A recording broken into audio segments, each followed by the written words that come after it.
outside, so I'm sure that you've seen, we have our exhibition, Empty Columns Are a Place to Dream. And back in, I can't remember when it was, Rick, I like completely chanced my arm. I decided that it would be really cool to do a collage exhibition for Vintage Week because it has that sort of vintage aesthetic and that it would be a good fit. But I wanted it to be a collage exhibition with meaning.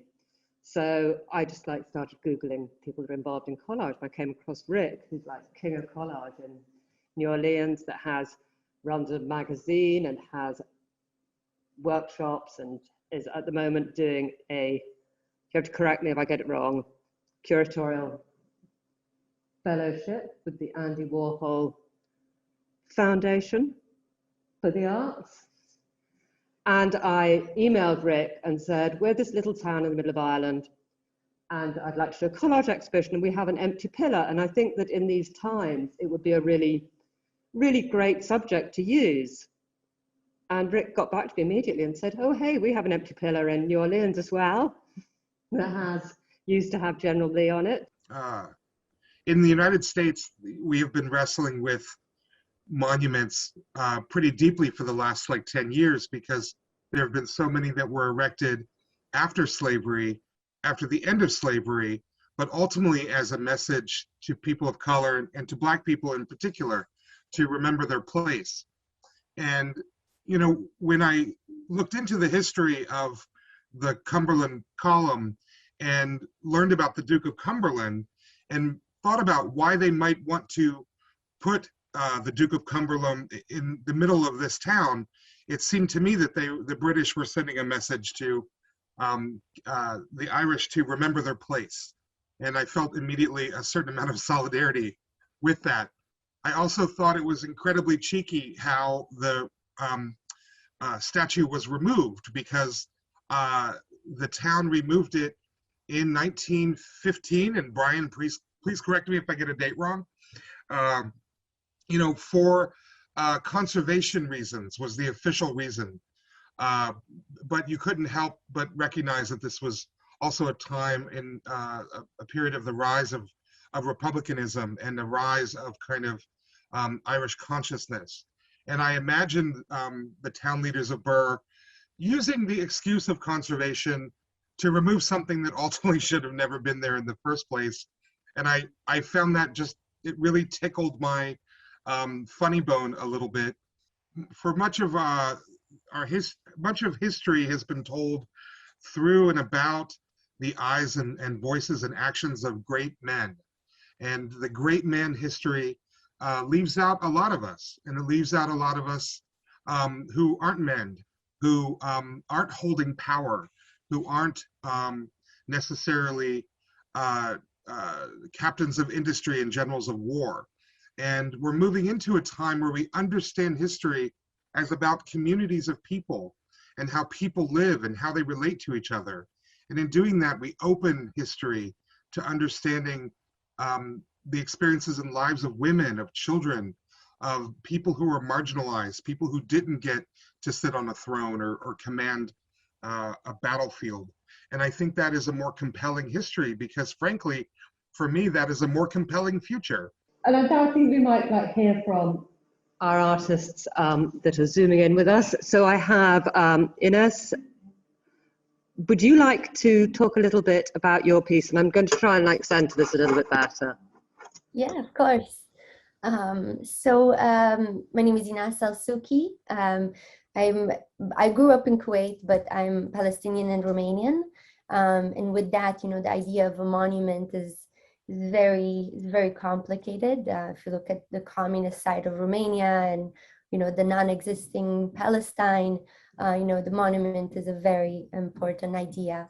And with that, when I was looking at what is Birr, my experience with Ireland was only Dublin, and it was the Immigration Museum, which is an incredible institution.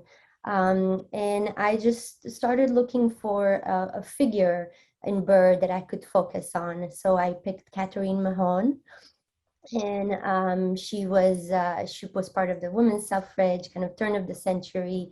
And I was just imagining her trying to take over the column. So as you can see, she's like riding this kind of balloon, like the leftover of a balloon. And she's trying to get onto the column, and there's all these other figures trying to get to it. And then you have the townies in the foreground celebrating. And there's when we were learning about Birr, it was fascinating to learn of the different machines that were created by the family that lives there. So I created the different machines that might have been invented there or not, just kind of creating a little satirical representation of the collage. And also it's interesting with Ireland, there's a focus on wallpaper, these beautiful handmade wallpapers. So I had a book, and I chose this illustration of one of the wallpapers for the background. Yeah, that's my collage. Thank you.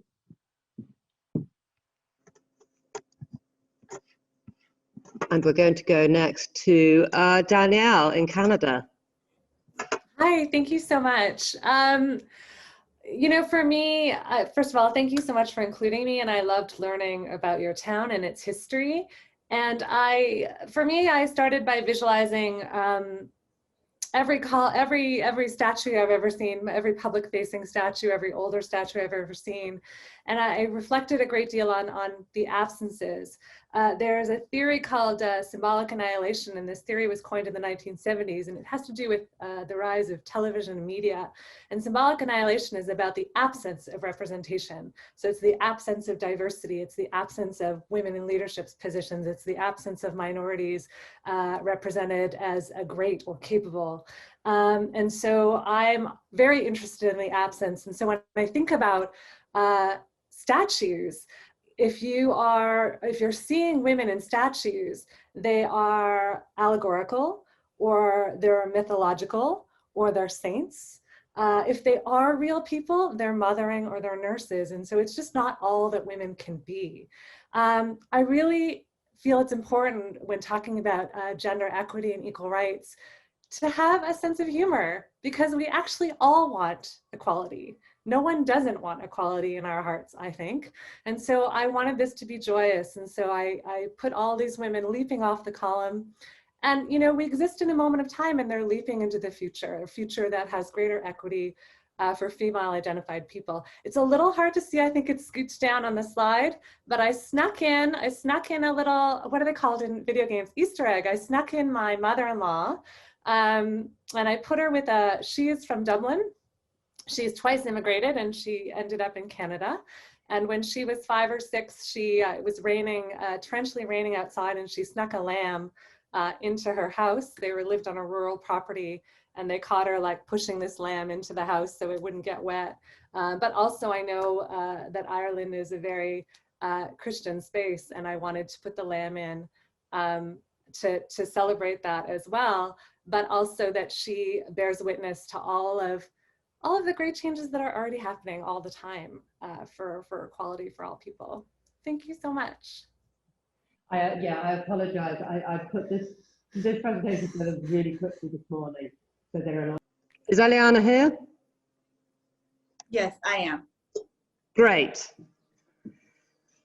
Hi, my name is Eliana, and I am so honored to be a part of this exhibition and a part of this group. It has been really interesting to learn about your town in Ireland. I've never been there. I had a cousin at some point who went to medical school there, but that's as far as that had been as far as my knowledge about Ireland until now. And I'm very honored to be a part of this. And I think a little bit of a background about me could start to unravel a little bit about what you're seeing in my piece, which I've called a thank you note to Birr.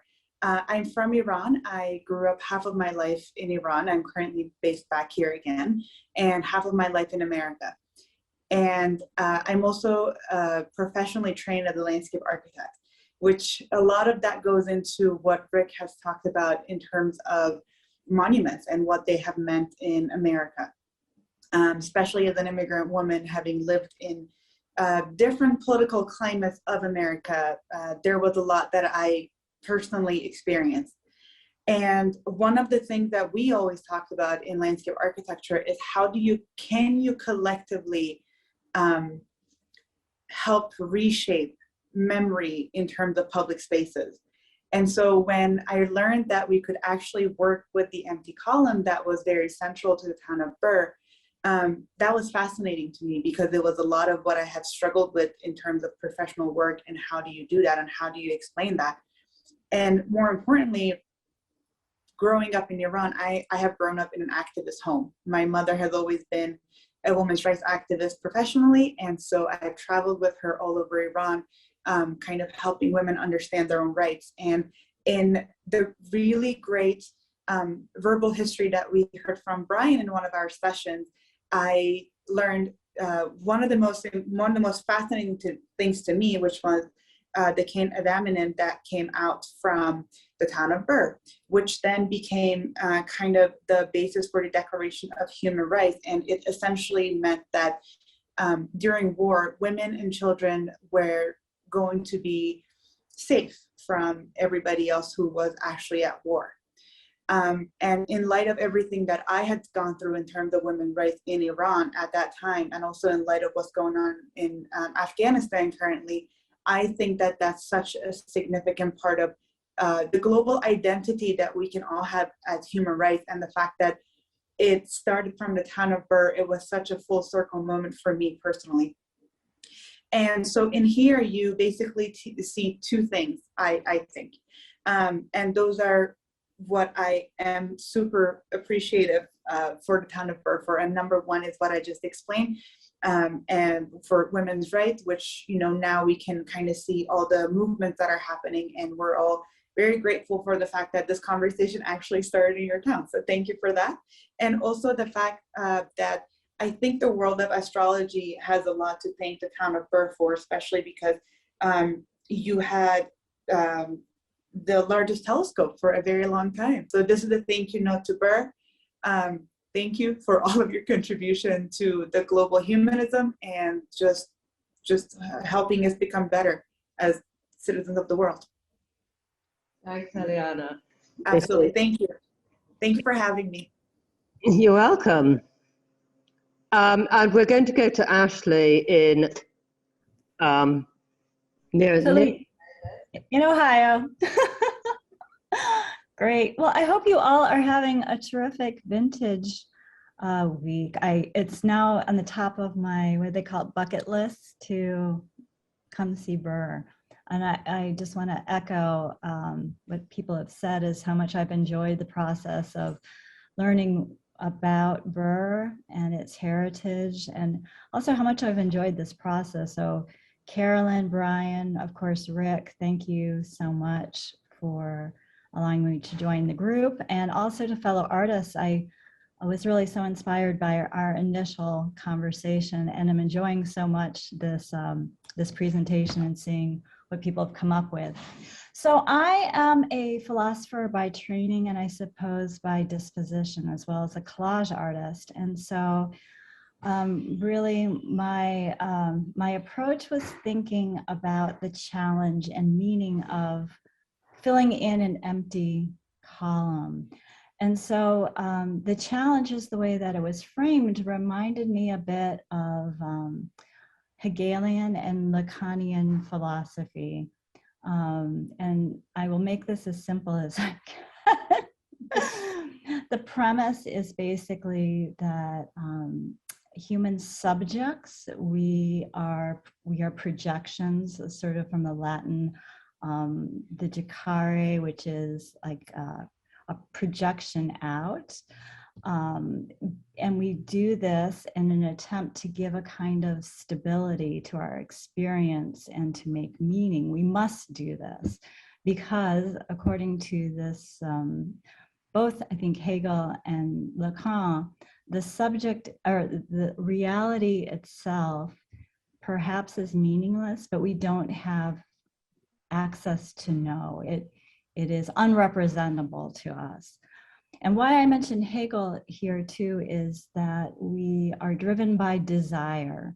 the desire to make meaning. And so my response was basically to create this graph that was borrowed from this philosopher, psychoanalyst Jacques Lacan, that showed the very structure of desire, which is never completed. We always, and we know from, I think most of us, this experience where one day we might want one thing and feel a moment, if we're lucky, of satisfaction, only to want the next version of it or the next thing or a whole another thing to complete us. And so my series of collages, because I couldn't stop, and in fact, I'm probably going to make another one tonight. Yeah. So yeah, these are just variations on that basic concept. And so the one your ad here is just the way that society is also constructed to exploit this human condition of needing this sense of completeness. And if we can embrace just or acknowledge that no one of us has the ultimate answer or history, that might be have some healing, or the butterfly is always the symbol of transformation. That maybe there's hope for us yet. I don't know. So anyway, thank you again. Thank you. And we're going to go to England now. And Mark. Hi, thanks for having me. Thanks to Rick for inviting me to be part of this project. It's been really interesting. I'm the eldest son of two people that were born in Northern Ireland that came to live in Birmingham in the early 70s. And yeah, so it's kind of, this is the second time that I've shown work in Ireland, so it's a really nice opportunity to do that. My piece is called A Monument for the Many. I really enjoyed Rick's writing about the column, and it kind of, yeah, sort of got me thinking about how columns often sort of celebrate the idea of an exceptional individual, and how ultimately that is flawed, because the world is many people, not just, it's not just great singular people. So I kind of found the whole idea of the emptiness kind of interesting at the top. I went to art school in Bristol, so Bristol's another place where a statue's been kind of toppled recently. Colston. The idea for my piece was that the emptiness, the empty space at the top becomes a place that could be visited by people, so it could be accessed by people to gain a new or elevated view. And kind of so yeah, there was an idea at the end of the essay.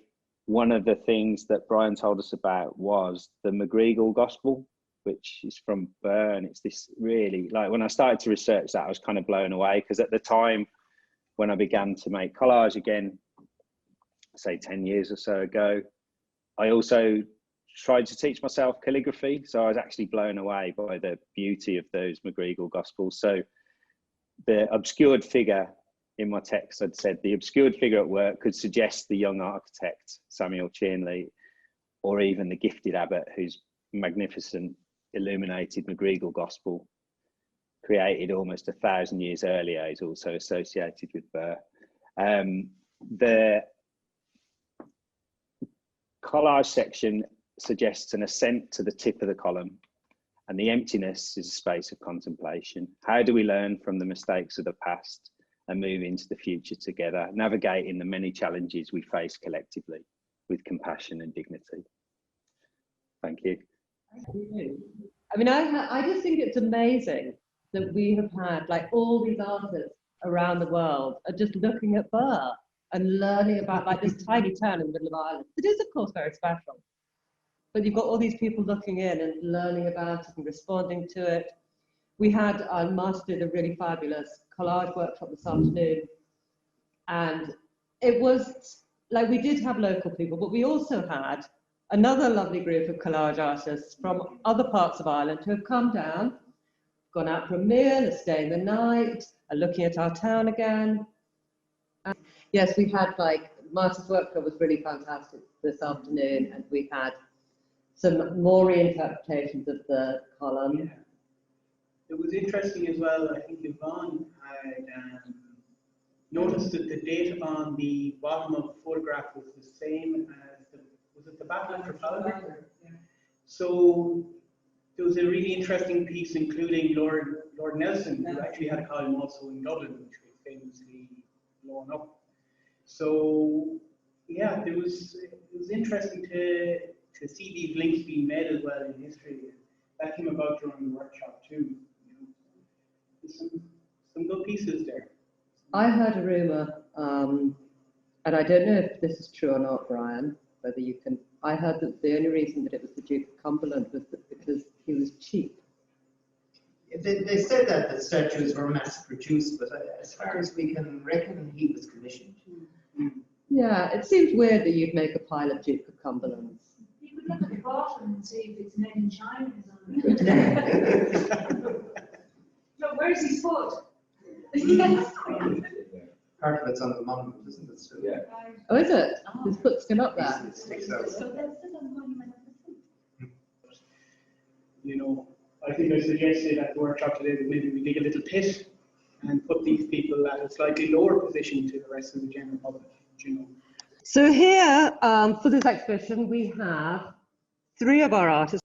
Marta Janik has come over from Poland and has today done some amazing workshops in the Dome, and more workshops tomorrow. We have Anthony from Mayo. So this is Marta's piece here. And Anthony Kelly has come up from Mayo. It's his piece in the middle, and then Lynn, who's sitting at the front here. So this is for our visitors here. This is Marta at the Cumberland column. You're like people in Birr are very tall. Yes, like we're really, really tall. You didn't realise because you only ever see the top bit, but actually this is what we're like.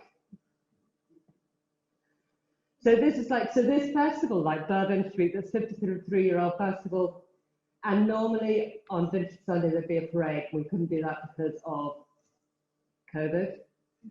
But we had these street theatre, we have vintage cars coming around, and that was Marta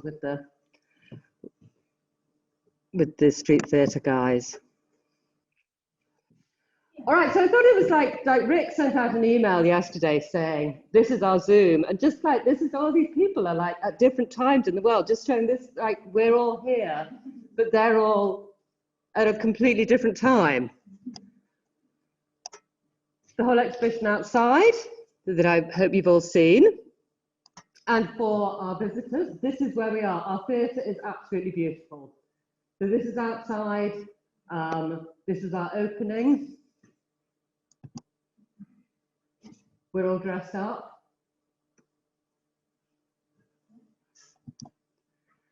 And this is the exhibition. So it's displayed on, they're like, what are they called? Like fence panels.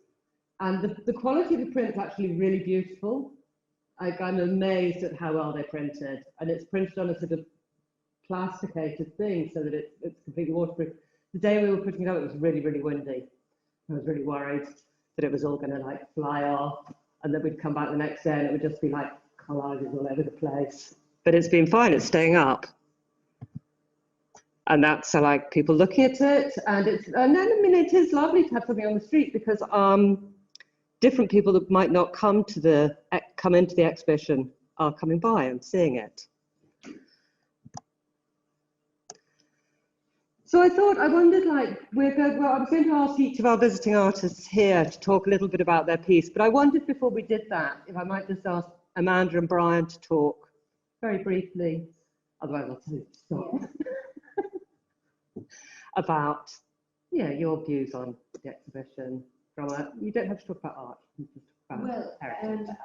Creative Ireland it's a project that we're involved in the council for the last 4 or 5 years, and it encourages the heritage section, the arts section, the library section, and communities to work together. And we've done a lot of projects that a lot of people in the audience here will have seen, and I just personally, I find it fantastic when you can work with artists to look at aspects of heritage. And I find that heritage people tend to use lectures, publications, reports, talks, tours, which are all very valid. But I find that when art is included, there's much more emotion maybe involved in it, and maybe there's different kind of depth of memory because you have a different experience. So when Caroline talked to me, I was talking to you about something else, and you just said, I've just had this really, exciting conversation, and you're talking about the whole beginning of the period. I was like, oh my goodness, this is just such an exciting project, because I think, forgive me, I forget whose bio said that it happens, of course, that we forget maybe what's in our streetscape. Now, you can't forget the column. Every time you drive in to the main square, it's there in front of you. But maybe there's an element of you're going to your shopping, you go to a meeting, you go to something else, and to really look at it through the eyes of all the artists, I just think it's absolutely wonderful. I think it's just really exciting that there's such a wide spectrum of artists who've been brought in. So I'm delighted to be here and to be hearing from the artists and to have the experience of it. So and just to some background, once the group of artists had been selected by Rick, they then did a Zoom with Brian to really learn about the whole history of Birr, learn a bit about the context and the column itself. Do you want to say something, Brian? Thanks, Caroline. First of all, I'd just like to say thank you for involving me in the project. I found it fascinating. I've spent a lifetime of dealing in facts, but sir, why? That's been my life. And I think it's great to look at people who have pure imagination and just leave their imagination soar to the sky. I was very impressed, I must say, with some of the biographies and some of the write-ups on the different posters outside, and some of the imagination that has been used. And I think really, I suppose it was, I said it at the meeting that, I was asked by one of the artists how significant it was, and and it's just always been there on your way to work or school every day. You don't really, I suppose, appreciate the beauty. But the Lawrence Parsons, who was there in 1689, was deposed. Oxford and others went over with the rebels, and he was sentenced to death. He was a sentence which was commuted on a number of occasions, and he was jailed in the town jail. And this was his grandson, the Sir Lawrence, who built the column with Charlie, with their cousin, the plans of which are still in the library of the castle. And just looking at that whole period when he designed the square, I'm sure it was still in the back of his head that these people are not to be trusted. It was only 60 years since his grandfather had been deposed. And when he came back into the estate, he only lived about a year. And the William who came after him spent his entire life trying to rebuild the castle, rebuild the estate. He had to really start from scratch. So, the grandson there, the message, yes, the Ricks mentioned that at the beginning, of putting the Duke of Cumberland, who had defeated Bonnie Prince Charlie only a year earlier, on the monument. That was a clear indication of what could happen to you if you stepped out of line. And you can see where he's coming from. It was his grandfather. It was recent history in the family. And I suppose he probably felt a bit insecure himself. And thank you, Caroline. Just a quick note to say, when we mentioned earlier on about the head, just to say the arm is in the library. It's very useful to see because it gives you an idea of the scale. It's hard to get the scale otherwise. Yeah. Well, I will just add, I reinforce what I had said earlier this evening. I am very interested in what the people of Birr think about this column, and so I encourage folks to email me, get in touch with Caroline, spread the word a little bit, because I do think it's, we come from the outside, and this is where artists are good, because I think artists can shake up things that, you know, as Brian said, the column is just something you go past all the time. And I think in each of our own communities, there are things that we don't pay attention to or see.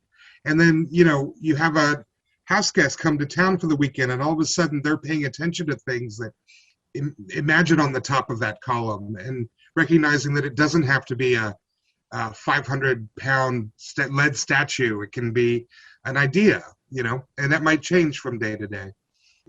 So I'd just like to say thank you so much. Thank you so much to all of the artists being involved.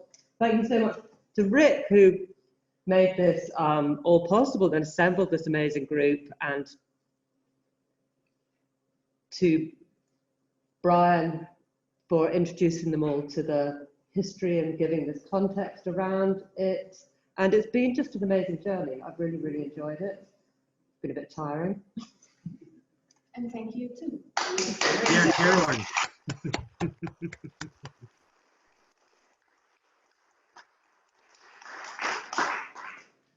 So thank you.